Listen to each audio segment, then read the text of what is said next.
Muchas gracias, Luis Medina, por estar en esta entrevista para Enigmas 360 grados. Gracias a ti, Leo. Es un placer, es un privilegio. Eres un investigador y a mí lo que más me entusiasma en la vida será porque soy acuario, investigar. Luis Medina es investigador, intérprete de escrituras y sobre todo del tema hebreo. ¿Es correcto, Luis? Busco respuestas existenciales. El hebreo apareció en el camino, como apareció el fenómeno ovni, como apareció la cultura prehispánica, como aparece los escritos sagrados. Uno está buscando respuestas. ¿Quién soy y de qué se trata este misterioso caminar por la vida? Sí, estudié hebreo para hacer mis traducciones y hay hallazgos. La vida parece que se fue en un instante, pero realmente no puedo quejarme. Existen hallazgos. Uno no es el mismo ahora que cuando comenzó el camino. Hay muchas analogías que has interpretado desde tu estudio de lo hebreo y sobre todo que has indagado también en nuestra cultura, en nuestra identidad nacional. Y hay ciertas analogías que me han llamado mucho la atención de tu trabajo. Me emociona mucho el Evangelio, me emociona mucho el código bíblico. Yo sé que la Biblia tiene un lenguaje detrás del lenguaje, que el Antiguo y el Nuevo Testamento están dando respuestas existenciales, aquellas que yo buscaba y que probablemente está buscando mucha gente. Pero fue una sorpresa encontrar que en nuestro país, en la mexicanidad, en los mitos, en las leyendas, en los símbolos, en los rituales, había muchas semejanzas con los mensajes y con las figuras literarias de la Escritura. Yo creo que hay profecías bíblicas que apuntan a América y más concretamente a México. Y hay profecías mexicanas que apuntan a lo bíblico, al Cristo. Es como si la segunda venida de Cristo estuviera anunciada en el occidente, así como el relámpago sale en el oriente y se deja ver por el occidente. Es una cita del mismo Evangelio donde Jesús lo platica de esa forma. Así será la segunda venida del Hijo del Hombre, de oriente a occidente.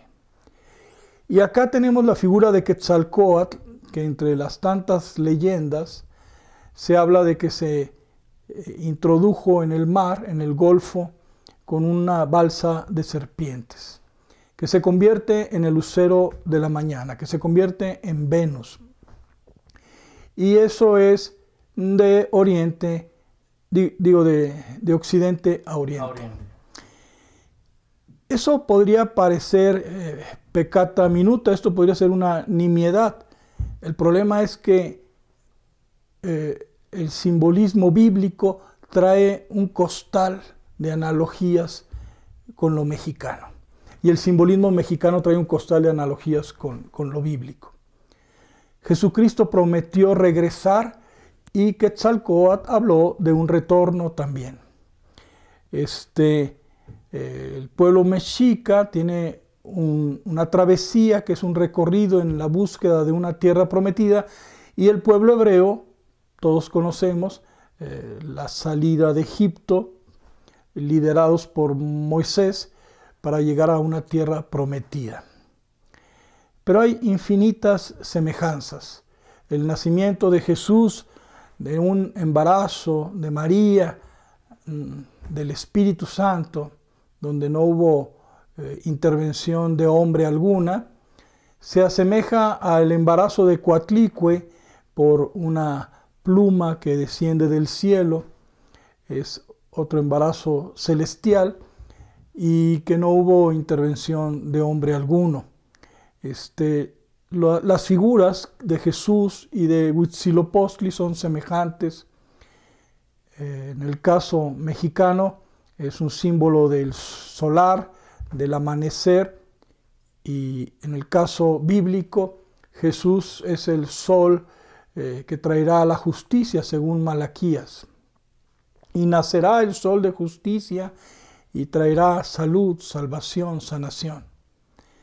Es así que podemos ir viendo una leyenda con otra y encontrar múltiples semejanzas. Una breve pues reseña también, Luis, que quisiera acotar, porque también el solsticio de invierno es cuando se da una manifestación también de una celebración aquí en México, pero también cómo se relaciona con el nacimiento, que me parece que es forzado con instaurar el nacimiento de Jesús en diciembre. Pero existe una analogía cuando se instaura esta parte del nacimiento del 24 de diciembre, del nacimiento de Jesús, que es una etapa solar, es una etapa que pues eslabonaron los egipcios y los gentiles. Pero aquí en México pues tenemos esta festividad de levantamiento de bandera, el nacimiento de Huitzilopochtli, como estás mencionando, ¿no? Sí, el solsticio es un signo. El ser humano tiene que salir de su oscuridad para vivir su luminosidad. Y eso es como amanecer. Eso es como ganarle terreno a la noche. Y eso es lo que representa el solsticio. El solsticio es cuando el sol comienza a ganarle terreno a la noche. En una lucha personal, interna, tuya o mía, pretendemos que nuestra parte luminosa empiece a ganarle terreno a la noche. Que se manifieste ese solsticio en tu vida o en mi vida. Qué interesante es que muchas figuras coincidan sus fechas con el solsticio. La fecha del 24 de diciembre está muy próxima al solsticio, y la del 21 de diciembre acá con Huitzilopochtli pues es casi exacta, aunque el solsticio se mueve a veces un día o algo así.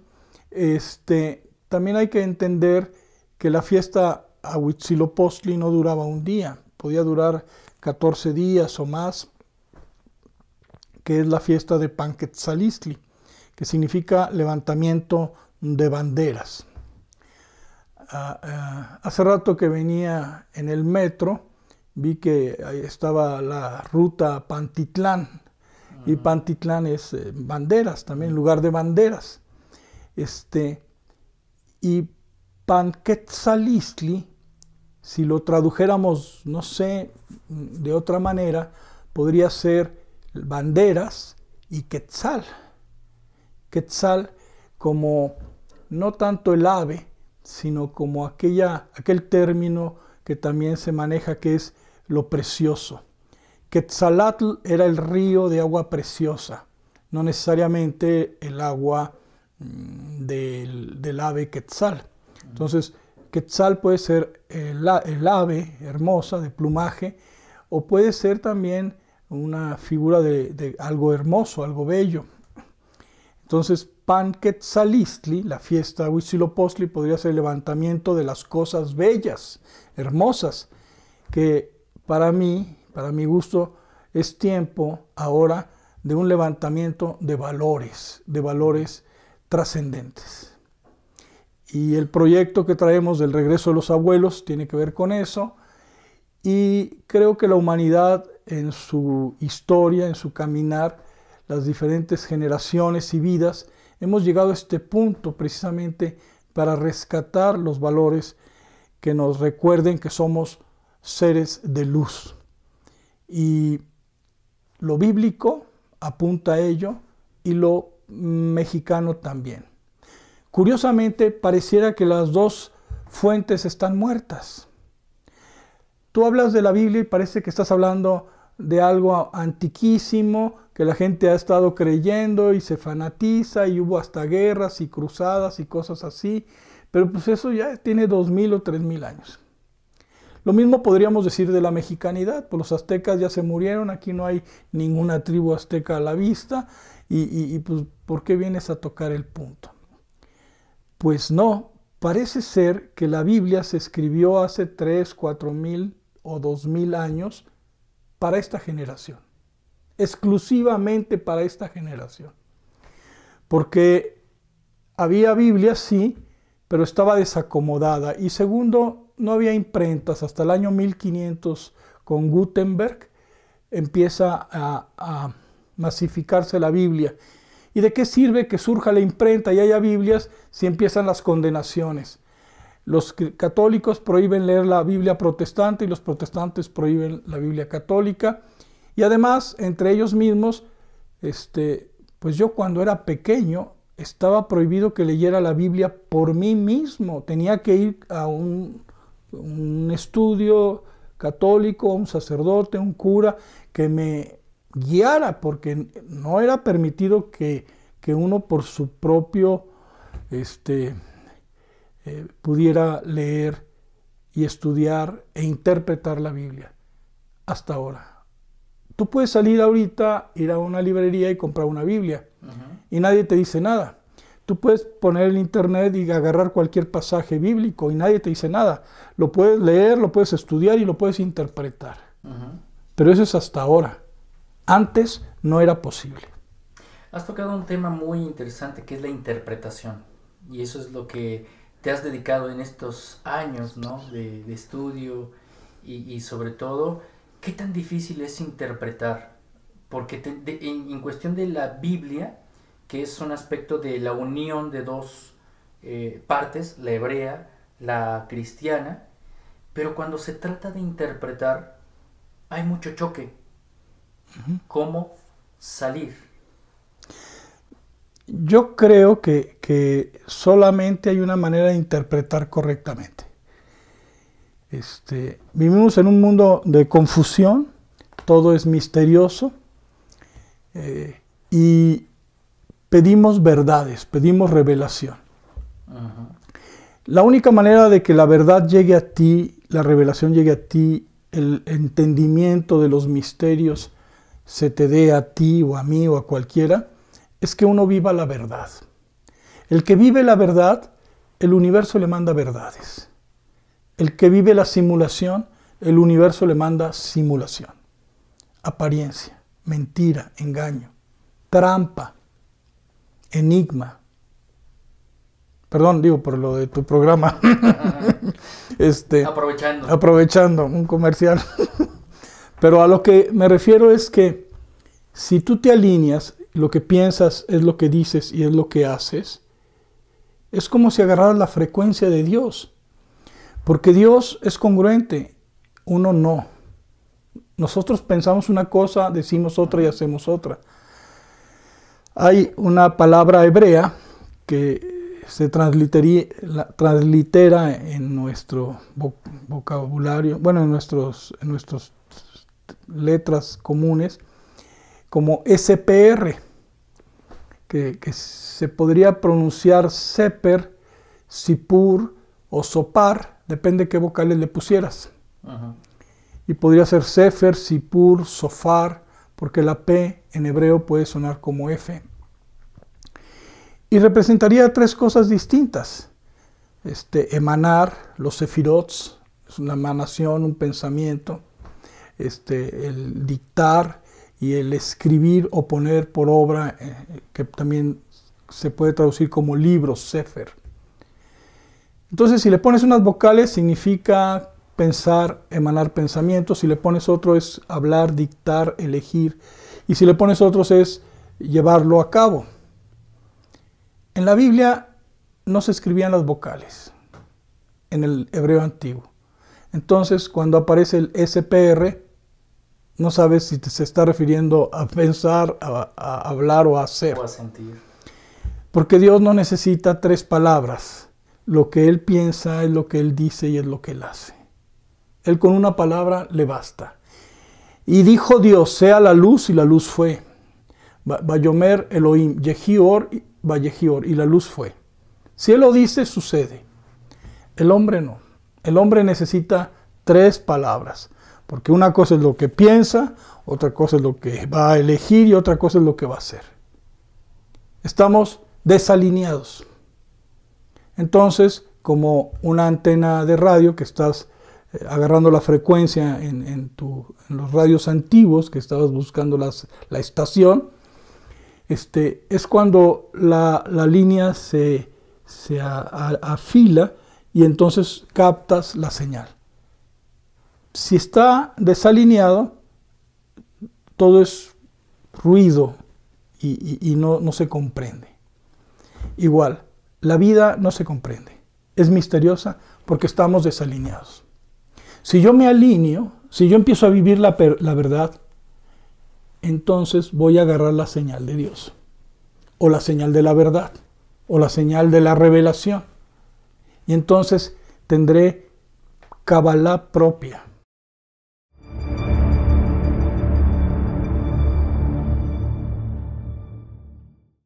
No tengo que ir a ver qué recibió Moisés hace muchos años y se lo dio a sus amigos y a sus descendientes, y por ahí la traen en libros, y el Sefer Yetzirah y el Zohar. O sea, yo no necesito ir a buscar la revelación de otro, si yo puedo obtener revelación directamente de la luz de la fuente.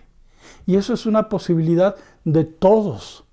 Todos podemos vivir la verdad y conectarnos con la verdad, y entonces la verdad vendrá a nosotros y tendremos luz, entendimiento, nos encontraremos, nos conoceremos. Entonces, ¿por qué hay muchas interpretaciones de la Biblia? Pues porque hay mucha incongruencia en el hombre. Muchas veces se ha dicho que la Biblia pues está hecha por el ser humano. Entonces ya no sería una inspiración divina, sino sería una interpretación del hombre. Y por eso hay fallas, por eso se manifiesta que no hay una verdad única. ¿Cómo podríamos enlazarnos a esa línea divina con una certeza? Porque más que una verdad sería una certeza propia, con señales, con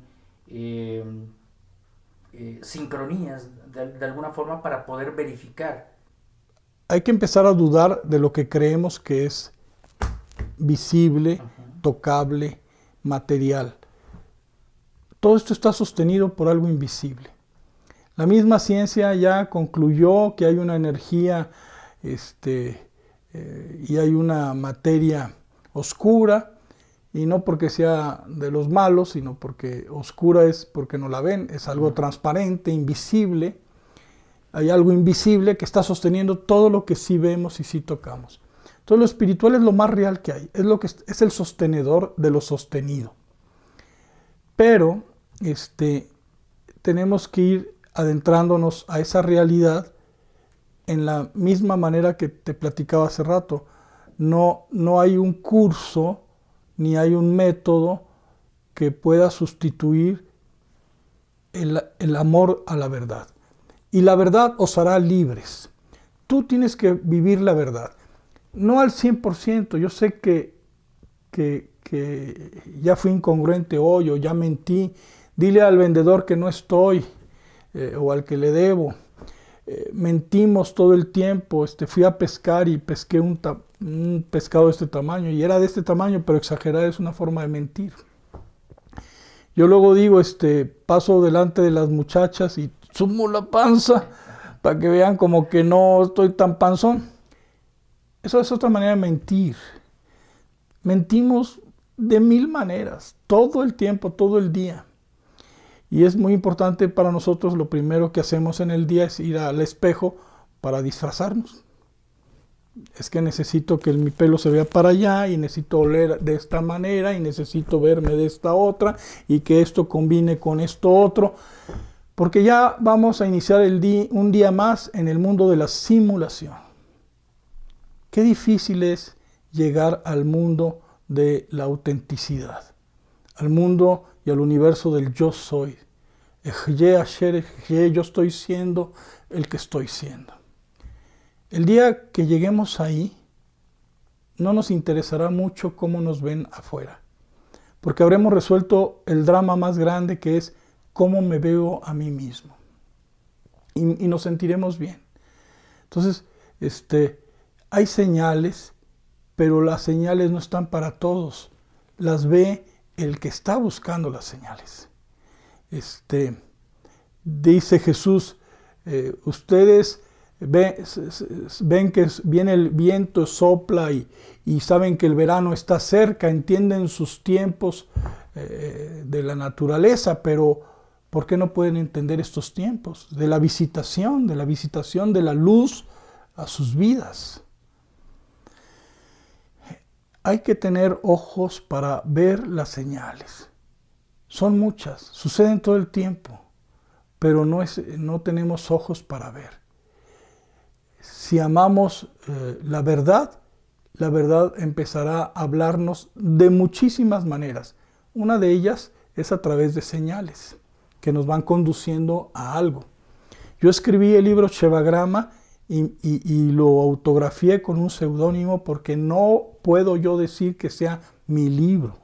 No es el libro de Luis Medina. Hubo una inspiración, algo me guió, algo me llevó para allá y me llevó para acá. De lo que se trata es de confiar en Dios, en el Espíritu, en tu esencia, y que te tome de la mano y que te conduzca por donde te tenga que conducir, porque Él tiene buenos planes y Él es el único que puede darnos respuestas. Estamos en el mundo de las preguntas y necesitamos del mundo de las respuestas, que es el espiritual. Estamos en momentos de revelaciones. Hoy en día, yo estoy muy emocionado por las cosas que están pasando. Se cumplieron los 70 años de la fundación del Estado de Israel. Había profecías sobre eso. No pasará esta generación hasta que todas las cosas sean cumplidas, dice Jesús en el Evangelio, hablando de la higuera cuando le broten las hojas otra vez. Es decir, cuando Israel regrese a su tierra, estamos en tiempo de señales. Lo que pasó en 1948, cuando Israel regresa a su tierra y se abre el camino a Santiago de Compostela, que también trae una historia muy interesante porque es parte del recorrido de lo cristiano hacia América. Y luego veríamos el recorrido de lo mexicano hacia lo cristiano, hacia lo bíblico. Son dos culturas, dos revelaciones que se tienen que conectar. Cuando platico de esto, el cristiano se molesta. ¿Cómo que Huitzilopochtli tiene que ver con mi Cristo amado y mi Virgen María? Y cuando platico esto con la mexicanidad se molestan. ¿Por qué me hablas de la Biblia y de esos que nos impusieron y mataron y derramaron la sangre aquí a nuestros hermanos? Entender que las semejanzas no son gratuitas, que las analogías no fueron impuestas por nadie. Están ahí desde hace siglos y tienen un propósito. Las profecías de un lado apuntan hacia el otro lado y de allá para acá también. Entonces, creo que México, como decía Fray Diego Durán, podría ser el país del Mesías, del Mexica o del Mesías. Lo decía hace 500 años Fray Diego Durán. Toribio de Motolinia decía que aquí estaban las tribus perdidas de Israel, y entre ellas hay que recordar a José, que José es el hijo preferido de Jacob. Si de Judá nace la primera venida de Cristo, de José ha de venir la segunda venida de Cristo. Hablando de la tribu de José, son de las dos tribus importantes dentro de estas 12 tribus que se habla en la Biblia. Una donde nace el linaje de los propios judíos, y esa tribu perdida que se habla también dentro de una de las religiones que ha llegado aquí también a México y estuvo en Estados Unidos, permanece todavía, que son los mormones, que son quienes argumentan que también esta tribu perdida de José llegó a América. Pero es muy difícil llegar a ese acceso con los propios mormones. Lo que pasa es que el libro de Mormón bien pudiera ser un libro inspirado, porque tiene símbolos y tiene cosas extraordinarias. Pero una cosa es que el libro de Mormón sea inspirado y otra cosa es que los mormones lo estén interpretando bien. Eso es bien diferente. Es cuando hablamos de las interpretaciones, cómo Exacto. saber hacia cuál direccionar o a cuál creer, porque cada uno es especialista en su tema, pero cuando nos llega la información quedamos igual de confundidos.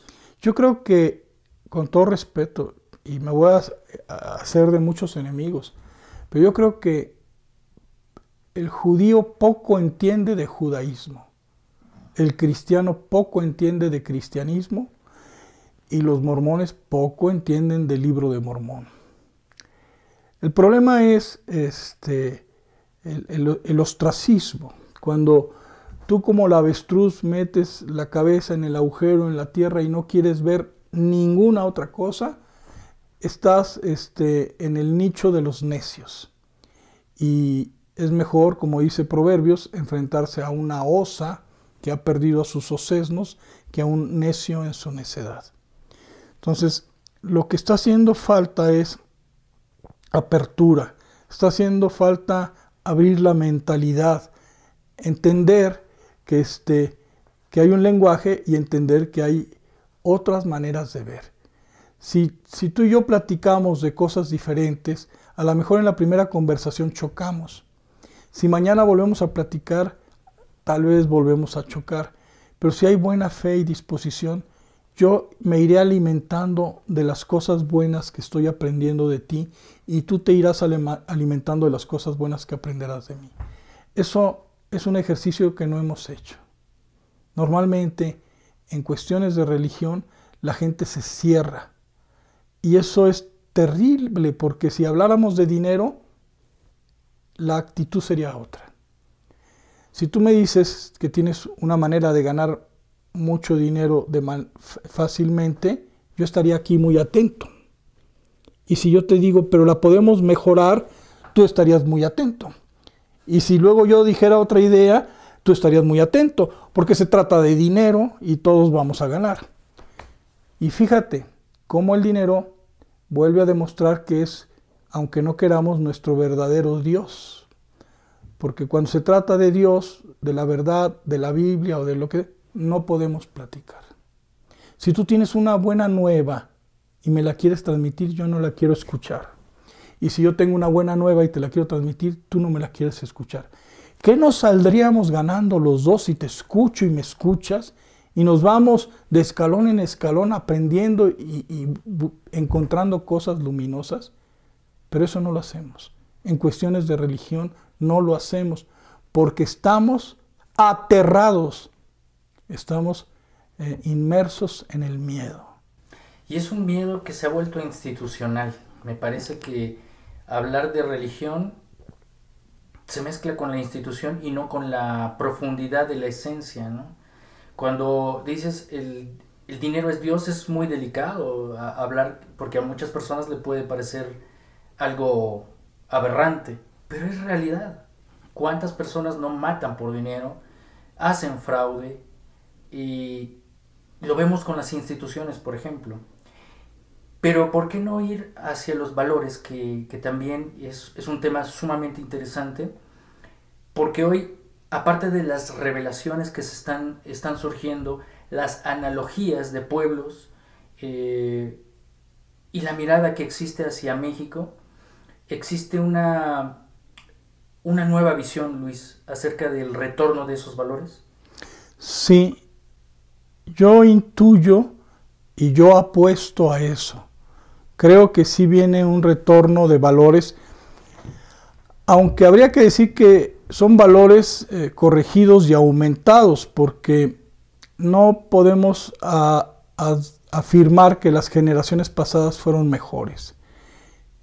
Nuestra generación tiene una responsabilidad y vamos a tomar la estafeta y tenemos que entregar algo mejor. Gracias ancestros, gracias padres por esta luz y sabiduría que ustedes nos transmiten.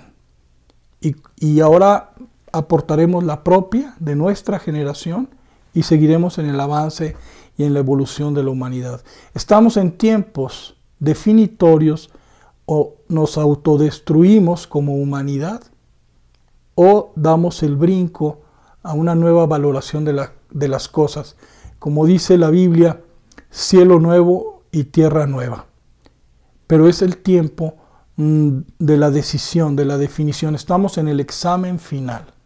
Los cambios que se están dando en el mundo son muy fuertes. Aquí en México, el triunfo de Andrés Manuel López Obrador, que también lo veo lleno de signos muy sobresalientes. Y no porque él sea el Mesías, en el mundo se están manifestando signos mesiánicos por todos lados.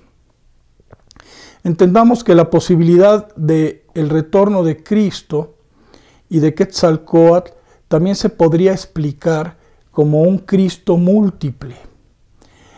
En la carta a los Corintios se dice que el cuerpo místico de Cristo es la iglesia y que una persona puede ser el ojo, otra la boca, otra el oído, otro el pie, la mano, y todos son necesarios para formar el cuerpo místico de Cristo.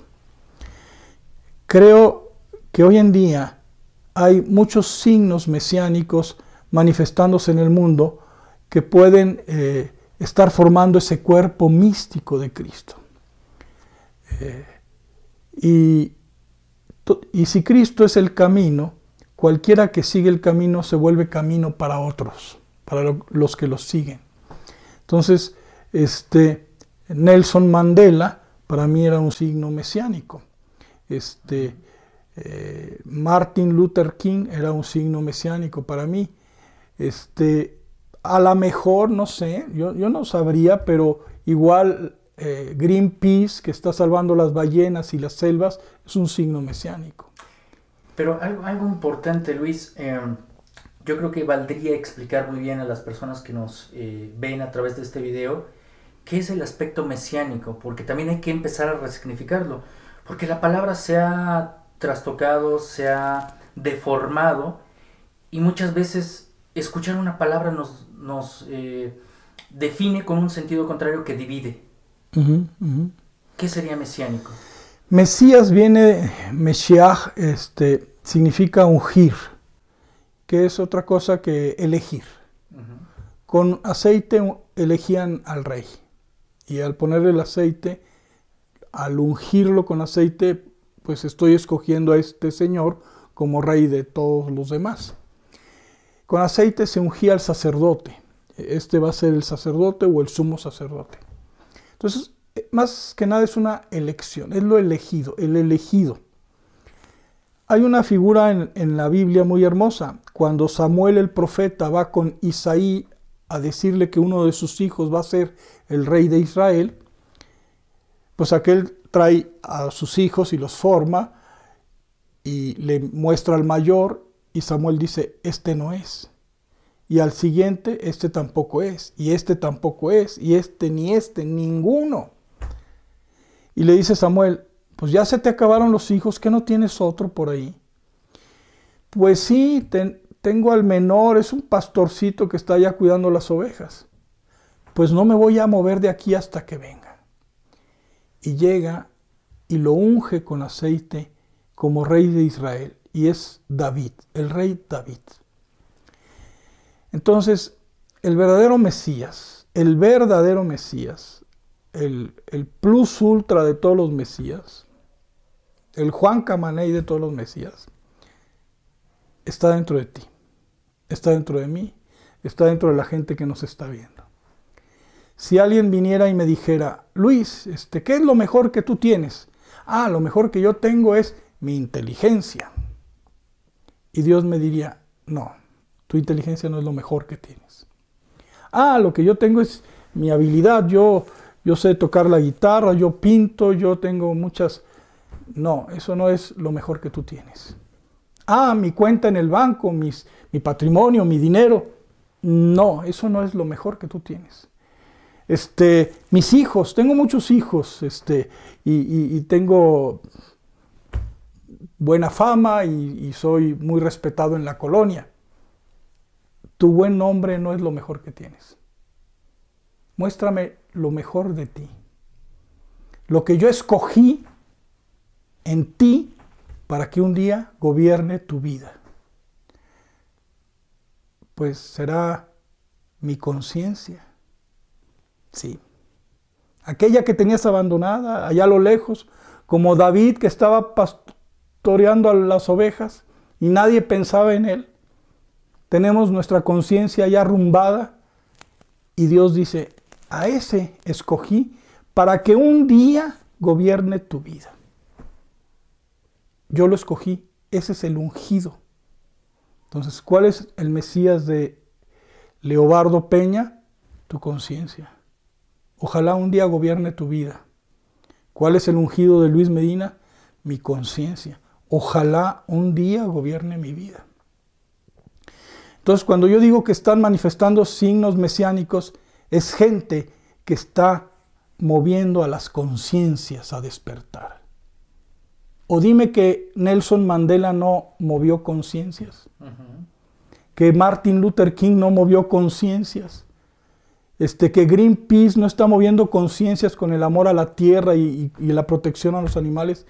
Y yo digo que Andrés Manuel López Obrador también es un signo mesiánico, porque habiendo sido gobernante de la ciudad más grande del mundo, no se enriqueció porque trae una valoración diferente. Él es fiel a su conciencia y nos está contagiando a muchos. Y de esos hay muchos casos. Entonces, esa es la esperanza de nuestra humanidad, que la humanidad despierte en conciencia, porque si despierta en conciencia es la segunda venida del Cristo. Exactamente, y cuando hablas de Mesías también hay una analogía, como íbamos presentando al inicio de esta charla, que el mexica, que es el gentilicio de nuestra raíz, ¿no? De nuestra nación, pues es muy semejante al hebreo de ese ungido. Entonces, ¿habrá revelaciones, entrando en este tema, Luis, habrá revelaciones de México al mundo? El despertar comienza en alguna parte. Hubo un tiempo en que Egipto fue revelador. Hubo un tiempo en que el Tíbet fue revelador. Hubo un tiempo en que los incas, hubo un tiempo... Ahora le toca a México. Creo que México es el sitio donde va a nacer la nueva humanidad. Y eso de que México es el ombligo de la luna, yo lo asocio el ombligo conectado a la mujer, porque la luna es el periodo menstrual con la mujer, la luna es la mujer, es lo femenino. Entonces, hay una mujer que va a dar a luz en México. Viene el nuevo ser conectado con el cordón umbilical. Viene conectado. Aquí puede nacer la nueva humanidad.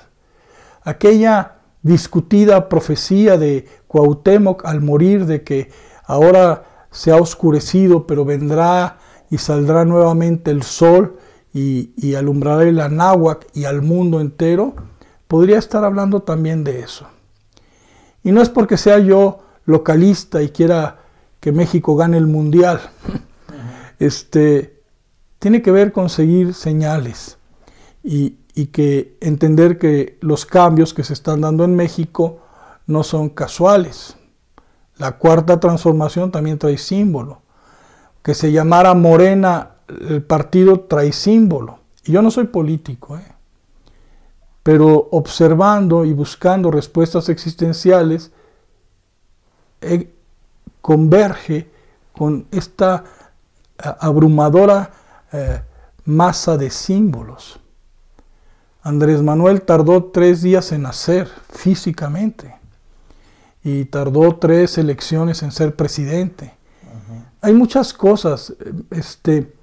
No quiero exaltar la figura del hombre, quiero exaltar la posibilidad de que tú puedes ser un signo mesiánico, de que yo puedo ser un signo mesiánico, del que nos está viendo en la televisión puede ser un signo mesiánico, en el momento en que mi conciencia o tu conciencia tome el poder de nuestra vida. Estamos hablando de que es un aspecto universalista, porque esta entrevista la está viendo muchas personas en el mundo. Cuando hablamos de que México es en el ombligo de la luna, donde es el centro y foco de atención durante muchos años, ha sido un foco de atención, tanto en la política, en la economía, Pero muchas otras naciones se preguntarán, también somos el ombligo, como Chile, como Perú, también tienen sus palabras clave, sus palabras mesiánicas, sus elementos espirituales que también se denominan como un ombligo. Claro. ¿Cómo definir y cómo separar esta interpretación? Bueno,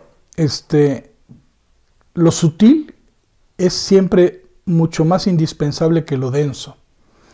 Si tú puedes durar un mes sin comer y solamente 7 días sin tomar agua, el agua es más necesaria porque es más sutil. Y solamente 5 minutos o 7 sin respirar porque el oxígeno es todavía más sutil y lo necesitamos más. Bueno, Dios es todavía más sutil que el oxígeno. Entonces lo necesitamos todo el tiempo. No podemos vivir sin Dios. Dios se llama Yo Soy y yo soy Dios. Dios es Yo Soy. ¿Quieres saber el domicilio de Dios? Busca tu Yo Soy y ahí encontrarás a Dios. Entonces, en China, en Rusia, en Japón, en donde sea, están experimentando el mismo fenómeno que estamos experimentando en México. En lo personal, en lo individual, en lo cultural y colectivo hay momentos. Hay culturas que sobresalieron en un momento porque se convierten en bandera para rescatar valores. Ahora creo que le toca a México, como le ha tocado a muchos otros, porque puedes tú ver al planeta como un ser vivo que tiene diferentes miembros y que tiene sus diferentes importancias. No porque seamos mexicanos nos vamos a sentir muy orgullosos. Yo quisiera saber el orgullo de los judíos cuando vino Jesucristo y fue crucificado por los mismos judíos. Nosotros los mexicanos bien podríamos crucificar la luz que está llegando en este momento. En este tiempo. Y no estoy hablando de López Obrador para que no se vaya por ahí. Estoy hablando del compromiso de conciencia. Del compromiso con la conciencia.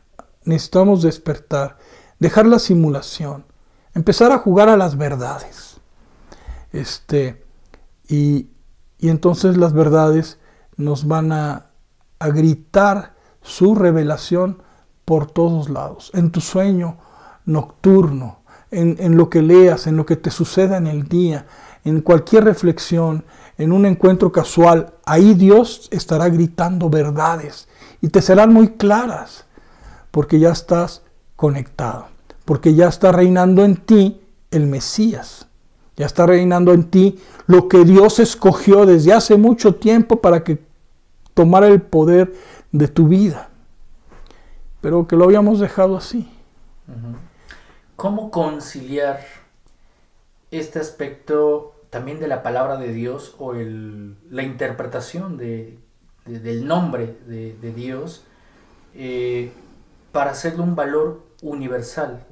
Porque estamos hablando de una misión sagrada, por ejemplo, de México, de América, para el mundo, pero esto cómo le viene afectando a un chino o al mismo judío o a una persona de Australia.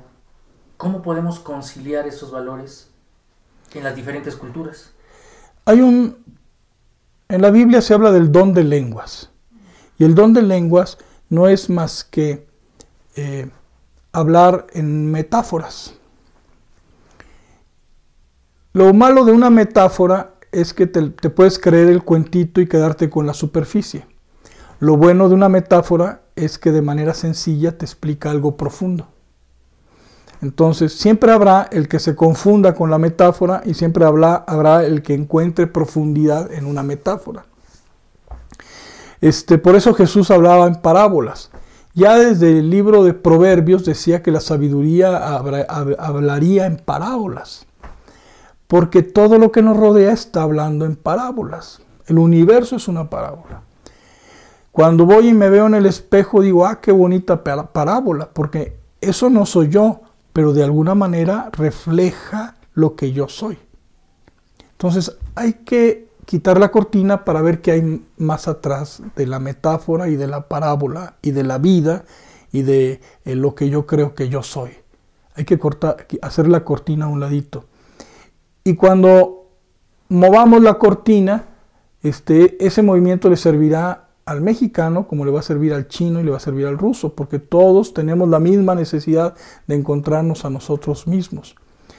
Lo que pasa es que el musulmán va a decir que hay que orar mirando la mezquita inviolable. El cristiano dirá que hay que ir a comulgar a misa.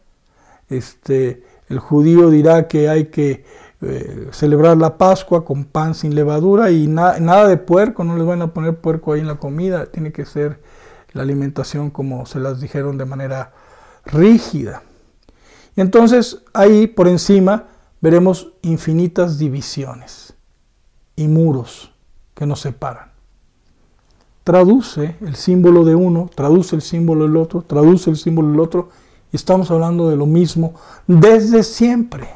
Desde siempre. Pero desde siempre hemos estado divididos en la interpretación. Porque desde siempre somos incongruentes. Mientras yo sea incongruente y esté buscando la simulación y la apariencia y el reconocimiento de lo de afuera, sin preocuparme por mi propio reconocimiento, mi propia autenticidad y mi propia verdad, seguiré dando palos de ciego y estaremos peleándonos unos con otros y seguiremos en la división.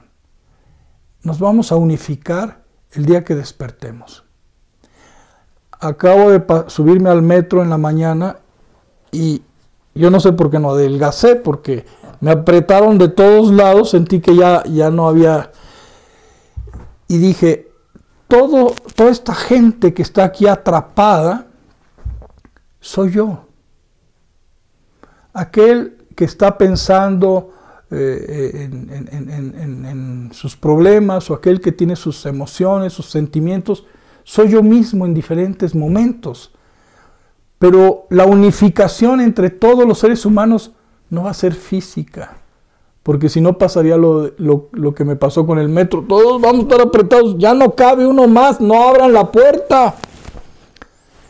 Sin embargo, la unificación va a ser espiritual. Y ahí sí, échenle más al metro, no pasa nada, todos caben, todos cabemos ya cuando entramos en la profundidad del ser. Espiritualmente tú eres igual a mí, yo soy igual a ti. Pero aguas con todas las máscaras, cáscaras y cosas que traemos cubriéndonos. Necesitamos desnudarnos. Y eso es parte del despertar de conciencia.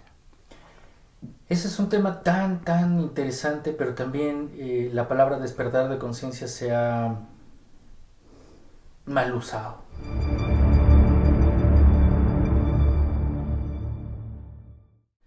¿Cómo poder saber si el judío, habitando pues su tierra natal, el ruso, el chino, con su cultura, estamos empatando en ese despertar de conciencia? ¿Cómo saberlo? Aquí se están generando cosas, pero el mundo cada vez lo vemos en noticias, o lo que nos quieren mostrar de noticias, que nos siguen dividiendo. Israel tuvo un holocausto antes de poseer la tierra prometida. El dolor de parto está precisamente antes de que nazca el nuevo ser. La humanidad tiene dolores de parto. México ha tenido dolores de parto. Y uno en lo personal tiene también sus dolores de parto para despertar a esa conciencia. Las religiones, en sentido estricto, es extraordinario si se trata de religar, de unirte con tu esencia. Si yo estoy separado de Dios, quiero unirme a Dios, y eso es religar, bienvenida a la religión. Pero si la religión es un templo, una organización, una lista de creencias, una lista de prohibiciones, una lista de condenaciones, una lista... Eso ya no me gusta. Están por fenecer, por morir, por terminar. Se van a acabar las instituciones. La parvada dejará de existir. Habrá muchos Salvador Gaviota, con compromiso individual, intentando volar más alto que nadie, queriendo alcanzar las estrellas. Está por morir el instinto de manada, el instinto de cardumen, el instinto de... ¿cómo le digo yo? Es una especie de ceder mi salvación, mi felicidad y mi futuro al cura, al pastor, al líder, y yo no me vuelvo a preocupar de eso en toda mi existencia. No es posible tanto desparpajo. Algún día tendremos que tomar nuestra vida y nuestra responsabilidad, iniciar nuestra búsqueda y maravillarnos con nuestros propios hallazgos. Porque no me voy a pasar aplaudiendo los hallazgos de otro. O sea, yo quiero hallar los míos. También, empezando con estos valores, como lo venimos platicando a nivel planetario, a nivel mundial, pero empezamos por casa. Siempre empezar por casa. Y hay un proyecto a través de los valores o el retorno de los valores, que es un proyecto que estás impulsando, que es el regreso de los abuelos. Sí, mira, hace tiempo alguien me platicó, me compartió aquella frase del saludo maya de In Lakesh, que es yo soy otro tú y tú eres otro yo. In Lakesh Shalaken. Ándale, esa es la respuesta. Genial, que a mí me impactó, me dejó pensando mucho en eso. Imagínate el día que yo te vea a ti como a mí me veo, o que tú me veas a mí como tú, y que yo me pongo en tus zapatos, tú te pones en mis zapatos, todos nos ponemos en los zapatos de los demás, porque todos somos una hermandad realmente, todos somos el yo soy grande. Eso sería maravilloso. Entonces me quedé pensando que cuántas perlas de sabiduría como esta no habrá por ahí perdidas, olvidadas, entre nuestros pueblos originarios, que después de la conquista pues se quemaron los códices, los pueblos originarios se aislaron a las montañas, a las selvas.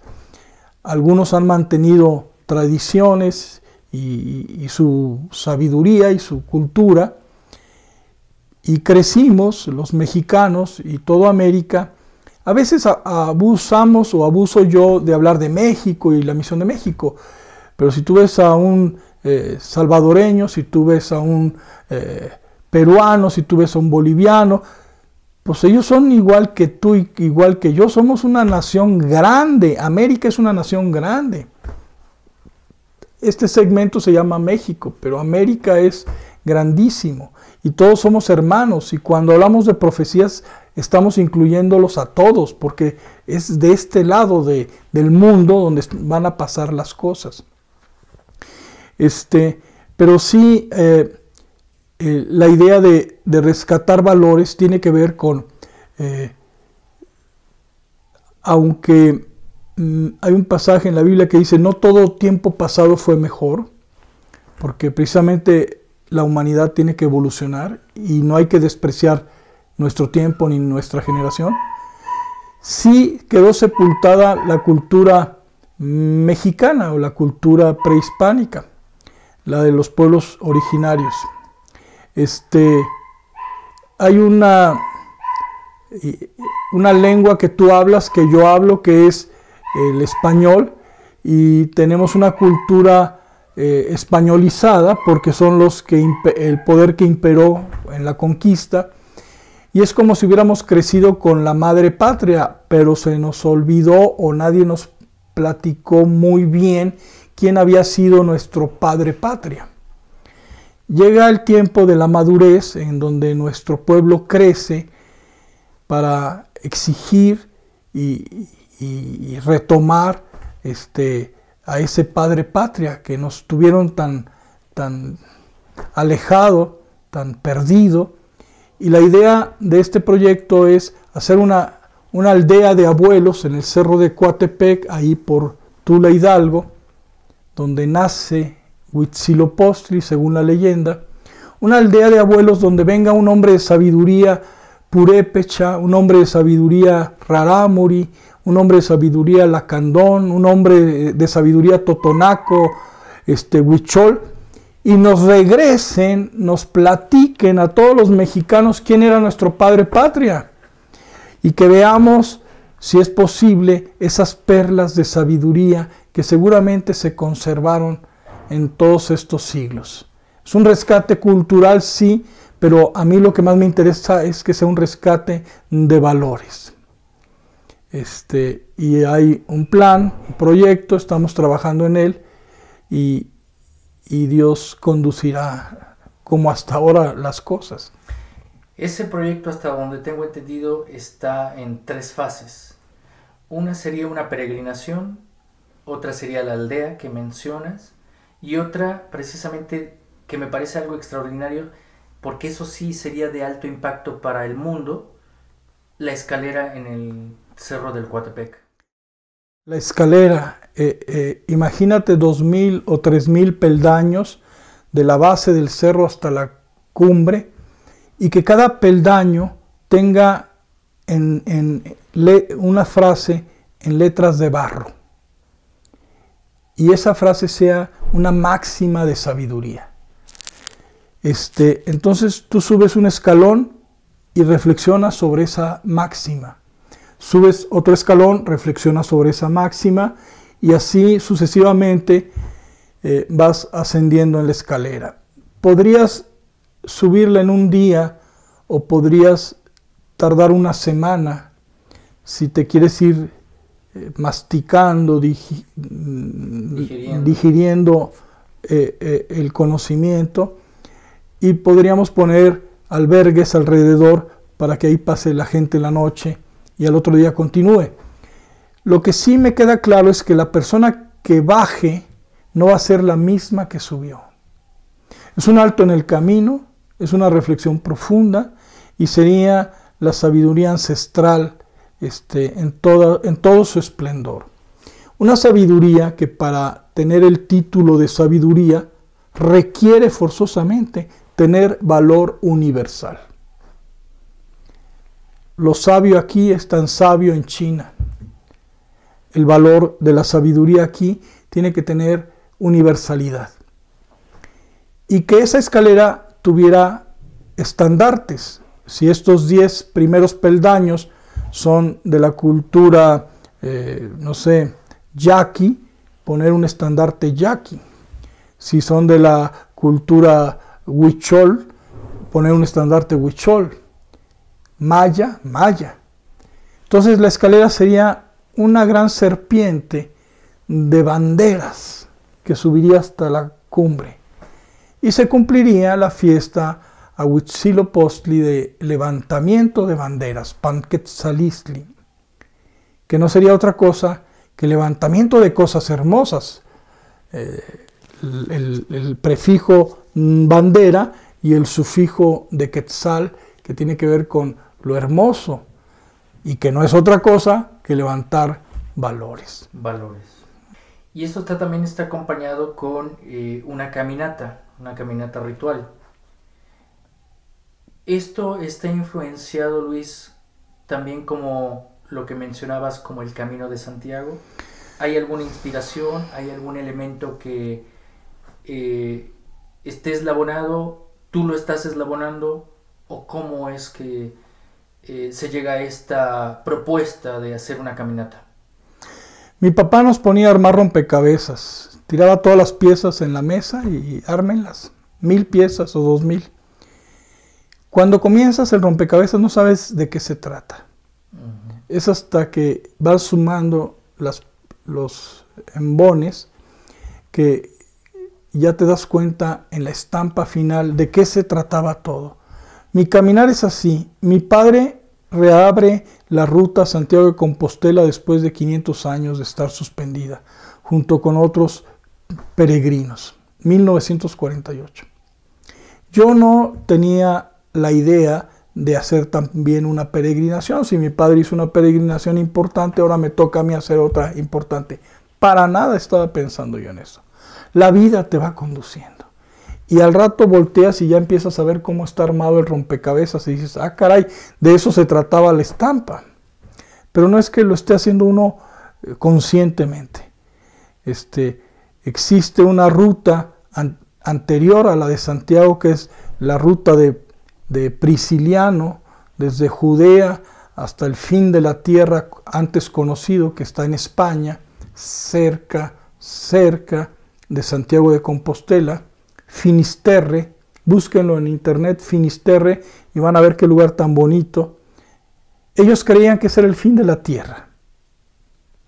Y entonces, como Jesús dijo que prediquen el Evangelio hasta el fin del mundo, pues este hombre cristiano hizo muchas peregrinaciones hasta el fin del mundo conocido. Luego, pues lo que te encuentras es agua y empieza el océano. Pero un día Colón cruzó el océano y tocó tierra del otro lado. Entonces la tierra no terminaba ahí, la tierra estaba más allá. Y toca las islas primero. En las Antillas. Sí, y llega a Cuba y llega a las islas, pero cuando pisa continente es en lo que ahora también es México, que tampoco me gusta seccionarlo, porque en aquel momento no se llamaba México y estamos hablando de que es toda América, ¿no? Es una profecía para toda América. Pero pisa estas tierras y llega el cristianismo. Entonces, aquello de lleven el Evangelio hasta el fin del mundo, pues llegó hasta el fin del mundo. Primero llegó a Finisterre porque creían que ahí era, pero luego ya llegó hasta el fin del mundo, que fue América. Curiosamente aquí estaba la figura de Quetzalcóatl y otras que hablan de que Quetzalcóatl va a retornar y se perdió en el océano por el Golfo, en sentido contrario. Hay muchos de la mexicanidad que dicen nos trajeron la Biblia y nos quitaron la tierra y que etcétera, etcétera. Y todo el salvajismo y la barbarie de una conquista lo extienden a criticar también la Biblia, el Evangelio y toda aquel legado espiritual o de aquel escrito sagrado. Pero existió la barbarie. Sí, pero no es culpa del Evangelio. Tú con el Evangelio puedes ir y hacer obras como la Madre Teresa de Calcuta, y tú con el Evangelio puedes ir a quemar gente en la hoguera. O sea, eso no es culpa del Evangelio, eso es culpa de la gente. Y también tú, en honor a Huitzilopochtli, puedes despertar en conciencia y amanecer a un nuevo ser. O tú, en honor a Huitzilopochtli, puedes ir a sacar corazones y para que mañana salga el sol y no se le vaya a olvidar, ¿verdad? Entonces, por los dos lados existe el fanatismo, pero también por los dos lados existe la gente sincera, honesta, buscadora de respuestas, que ya empieza a apreciar que la llegada del cristianismo a lo mejor sí fue la llegada de Quetzalcóatl, como la llegada de Quetzalcóatl allá podría significar la segunda venida de Cristo. Y a más de uno se le van a parar los pelos, pero respetemos más las esencias que los términos. Respetemos más. Si Jesús vino al mundo fue para decirnos, ámense los unos a los otros. Les voy a dar una fórmula de escapatoria del samsara, de la rueda de reencarnaciones y de vidas y de sufrimiento y de dolor y de amargura. Esa fórmula de escapatoria es: muere a tu hombre viejo y resucita a un hombre nuevo. Te voy a poner el ejemplo, y lo pone. Eso tiene un valor universal. Quien quiera morir a su hombre viejo va a nacer a un hombre nuevo y va a salir de su amargura. Bueno, pues también Huitzilopochtli, Quetzalcóatl.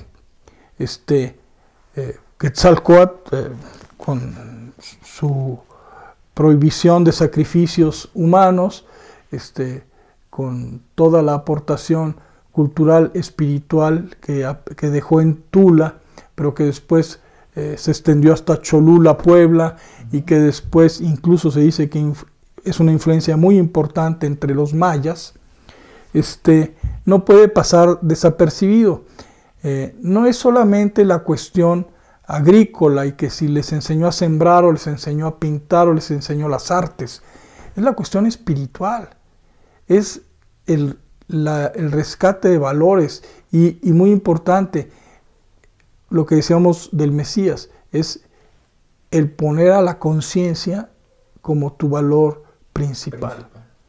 Por eso Netzahualcóyotl, que es un poeta inspirado, que tiene frases místicas, presumía ser descendiente de Quetzalcóatl Seacatl Topiltzin.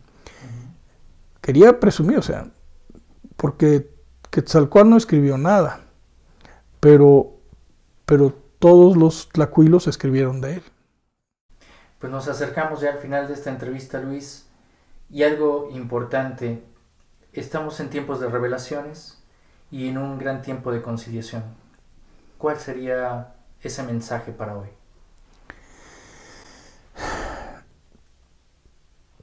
El mensaje es viejo,